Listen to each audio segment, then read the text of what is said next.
Hello সুপ্রিয় দশম শ্রেণীর শিক্ষার্থী বন্ধুরা, তোমরা সবাই কেমন রয়েছো? আশা করি প্রত্যেকে খুব ভালো রয়েছো, সুস্থ রয়েছো। তোমাদের প্রত্যেককে তোমাদের প্রিয় চ্যানেল লাভ ফর নলেজের পক্ষ থেকে জানাচ্ছি সুস্বাগতম।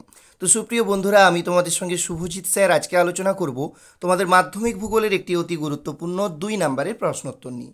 তো আজকের আলোচনার বিষয় ভারতের খনিজ ভাণ্ডার কাকে বলা হয় এবং কেন বলা হয়। তো এই যে প্রশ্ন, এর উত্তর আমরা এখন দেখে নেব। তো ভারতের খনিজ ভাণ্ডার বলা হয় ছোটনাগপুর মালভূমিকে। তাহলে ভারতের খনিজ ভাণ্ডার কাকে বলা হয়? ছোটনাগপুর মালভূমিকে ভারতের খনিজ ভাণ্ডার বলা হয়। এবার হচ্ছে কেন বলা হয়, সেই প্রশ্নটির উত্তর আমরা দেখে নেব।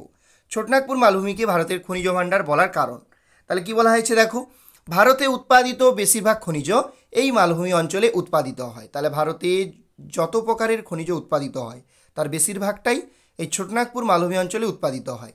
দেশের প্রায় 98% 98% কয়লা এই মালভূমি থেকে উত্তোলন করা হয়।